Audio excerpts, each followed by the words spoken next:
So my topic today is about triglyceride-rich lipoproteins. What's the current status? Let's see.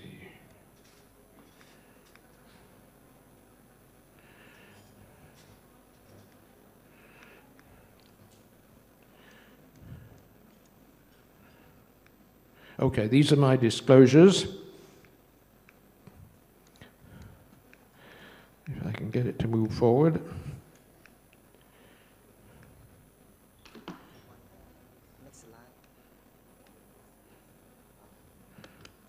Oh.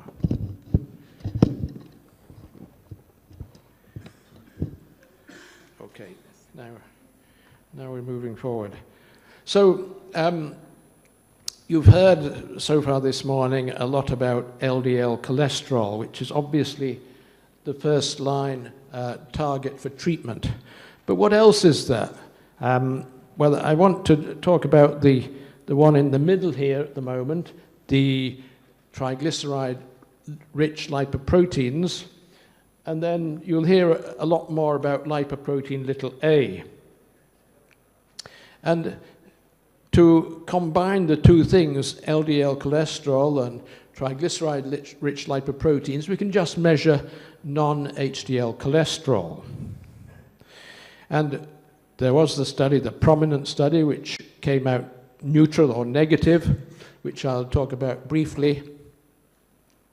And there are a number of ongoing studies reducing lipoprotein A, which you'll hear about later, I think.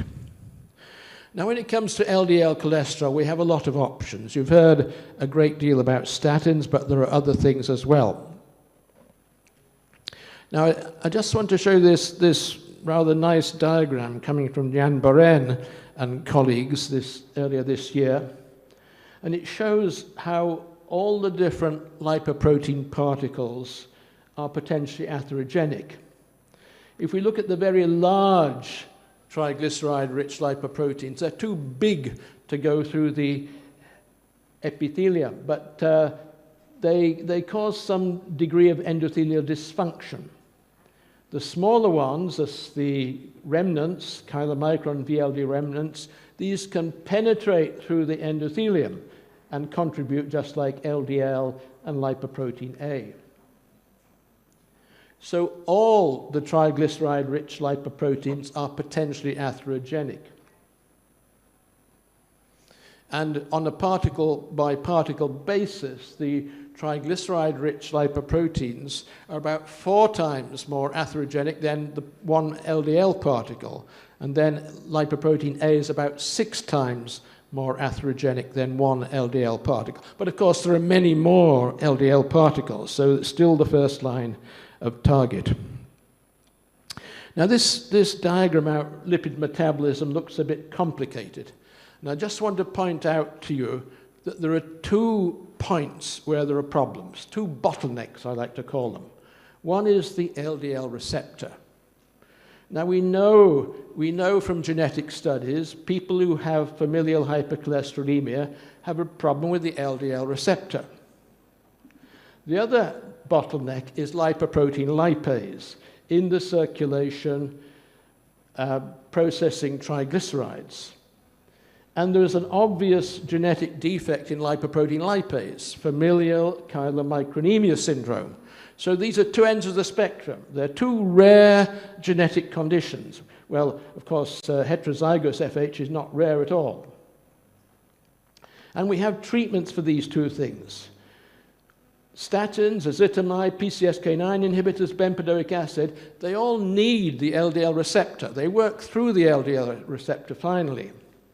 They don't do much for lipoprotein lipase. They don't directly activate lipoprotein lipase. We have other treatments. We have fibrates, omega-3 fatty acids, and in development, ApoC3 inhibitors and PTL3 inhibitors. There are also the drugs which act on MTP, lomitapide and mipamersen. One's very expensive and one's very toxic, so they're not very widely used. Now, if we want to consider the triglycerides, It's very simple. We just add a number to the LDL cholesterol target. The number we add is 0.8 in millimoles per liter because that's equivalent to 1.7 millimoles per liter. That's the triglyceride sort of target. So that's very easy to do, and a lot of guidelines recommend using non-HDL cholesterol rather than just LDL cholesterol. And what are the recommendations? These are from the European societies. Of course, the first-line recommendation is statin. Statins reduce LDL. They also reduce triglycerides to a certain degree through mechanisms which probably involve reduction of output of VLDL and increase in certain receptors which take up other lipid particles other than the LDL receptor. So statins are still your first line. Now, if you look at the other options, fibrates and omega-3 fatty acids, you see they're given a 2B and level B classification. Why are they not such a high classification as statins? Well, it's because with the fibrates, the evidence is largely based on subgroup analysis. And with the omega-3 icosapent ethyl, there was a bit of a problem with the placebo group in the main study. Let's look at that study, the REDUCE-IT study. Came out very positive. Looks at patients who are already treated with statins. They've got relatively low LDL, but triglycerides are moderately high, about 1.5 to 5.6 in millimoles. So 25% reduction in cardiovascular events. Very impressive. But when you look carefully, the placebo group, which was mineral oil, had some adverse effects. CRP went up 32%. Lipids went up. So it looks good, but how do we interpret it? In fact, when you look at the difference in lipids, that accounts for a lot of the risk reduction. And when you look at the effects on the inflammatory biomarkers, so here we've got hsCRP, interleukin 6, interleukin 1 beta. With the mineral oil, those things went up quite a lot. With the active treatment, they didn't change that much. And in fact, if you look at the effect on CRP, the mineral oil put the patients into the group that would have benefited in the CANTOS trial, which was a trial for reducing CRP, whereas the active treatment kept them out of that group. So it's difficult to interpret. Now, having said that, there are two other studies in Japan, the JELIS study, which showed a benefit with a similar sort of product, EPA. Now, it's an open label study, and they only used 1.8 grams daily, not 4 grams as in the REDUCE-IT study. And there's a newer study called RESPECT EPA, which is rather similar, done in Japan, open label, using the smaller dose of icosapent ethyl. Didn't come out significant, but a positive trend. Now, you might ask, well, in Japan, they use 1.8 grams. In the rest of the world, they use 4 grams. What do you use in Vietnam? I don't know. I don't know what to tell you. But anyway, that's a question you might ask. Now, what about fibrates? Now, the field study, which was done well over 20 years ago now, came out sort of borderline negative or borderline positive, which way you want to look at it. The primary outcome was not significant. Some of the secondary outcomes were significant, but there were certain problems in the field study. And in fact, they didn't really select patients for high triglycerides. They're patients with diabetes, and it was started at a time when statins were not used in all patients with type 2 diabetes. So there's a lot of drop-in of statin. But based on that study, the European guidelines do recommend fenofibrate for severe hypertriglyceridemia and for those with moderate levels of high triglycerides. And if you look at certain subgroups in the field study, some of them do come out positive, particularly those with low HDL. And again, looking at some of the microvascular events in the field study, they are significantly beneficial. And in fact, fenofibrate has been shown to reduce the development of diabetic retinopathy. There's no doubt about that. So if you're an endocrinologist, you should be using fenofibrate to prevent progression of diabetic retinopathy. Now, the Accord study, again, was done in patients with diabetes, but in this time they were all on statin treatment, an average dose of 22 milligrams simvastatin. Again, it came out negative, but there was a subgroup which showed a positive benefit. And again, if you look at that subgroup, those who didn't get fenofibrate, who have higher triglyceride and lower HDL, they had a higher risk, and that risk was reduced with fenofibrate.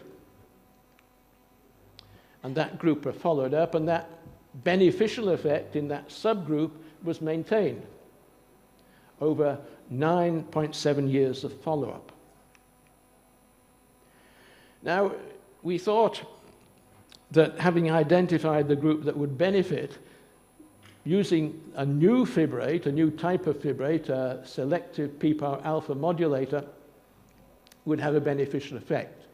So they looked at a group of patients with diabetes who had high triglyceride, low HDL, well-treated LDL, expecting a good result. Now, in the end, the result showed no benefit of adding pemafibrate. And when you look carefully at the lipid parameters with the treatment, triglycerides reduced about 25%, ApoC goes down over 25%, but LDL went up. And there was no change in non-HDL cholesterol, slight increase in ApoB. So on balance, things changed from triglycerides to LDL.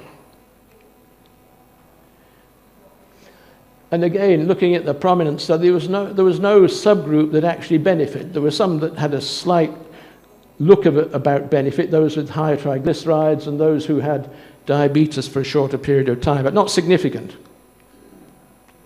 Now, if you look at all these studies which reduce triglycerides, look at them plotting the change in non-HDL cholesterol against the cardiovascular benefit. It's related. So the more you reduce non-HDL cholesterol, the greater benefit you get. And the studies with fenofibrate, Accord, and Fields lie on that line. The study with icosapent ethyl reduce, it does not lie on the line. There's something going on with omega-3 fatty acids which is not through lipids. Now, at the moment we have new treatments which target ANGPTL3 and ApoC3.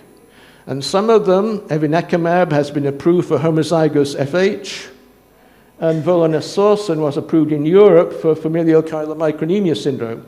That's now been replaced by olezarsen. So these treatments are approved for the very rare 1 or 3 in a million homozygous FH and the very rare familial chylomicronemia syndrome. But what about in between, the common problem of mixed dyslipidemia? Can we use these treatments? Well, vupanorsen was a treatment targeting ANGPTL3, an antisense oligonucleotide, which looked promising. They looked at it in patients with combined hyperlipidemia, but it turned out not very useful.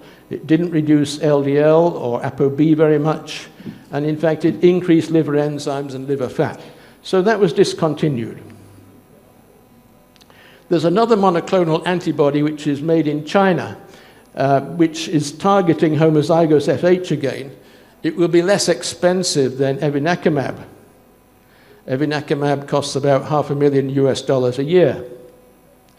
I don't know what the cost of this will be, but they're also looking at it in a broader range of patients. So it may be more useful in mixed hyperlipidemia. We have to wait and see. And then there's another drug, a GalNAc conjugated short interfering RNA drug targeting ANGPTL3. So this is sulbinisiran. And in this study, it was useful in reducing triglycerides, VLDL, cholesterol, LDL cholesterol, and non-HDL cholesterol. So it reduced all the harmful things. It also reduced hepatic fat. Now, one has to remember that drugs targeting ANGPTL3 might also reduce HDL cholesterol, and it did. But you don't see that mentioned very much in the abstract. And what the significance of that will be, we don't know, quite frankly. So we have to wait and see. There's another drug, again, which targets the ANGPTL3, and that one here, zodisiran, again has similar effects, reducing all the ApoB containing lipoproteins. Also reducing HDL. HDL cholesterol goes down.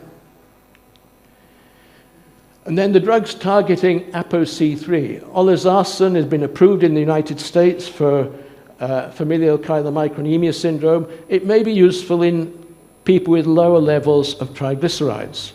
Again, we have to wait and see. It comes out beneficial in familial chylomicronemia syndrome. It reduces pancreatitis. And it also was useful in patients with mixed hyperlipidemia at high cardiovascular risk. It reduces all the adverse lipids. Its effect on LDL cholesterol over here is not all that great. And there were some increases in liver enzymes. So again, maybe not perfect yet, but we have to wait and see. And there's another one, which is an siRNA, again, this time targeting ApoC3. This looks promising in all the adverse lipid fractions. And it also tends to increase HDL after prolonged treatment.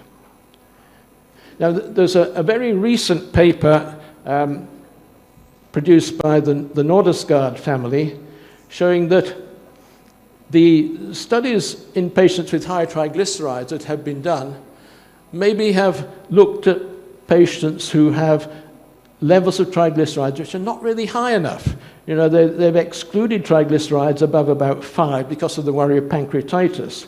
But that may be the area where there would be most benefit. So they are suggesting now that maybe the trials have been done in the wrong patients for high triglycerides. We should be looking at rather higher levels. So in conclusion, I think there's no doubt that triglyceride-rich lipoproteins contribute to cardiovascular risk. But when you treat them, you must reduce all the ApoB containing lipoproteins. The fibrates are effective in some situations, and as I said, they do reduce the progression of diabetic retinopathy and nephropathy.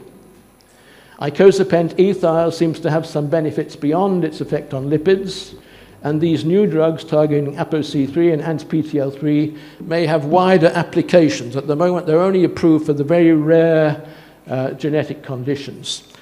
So, thank you for your attention.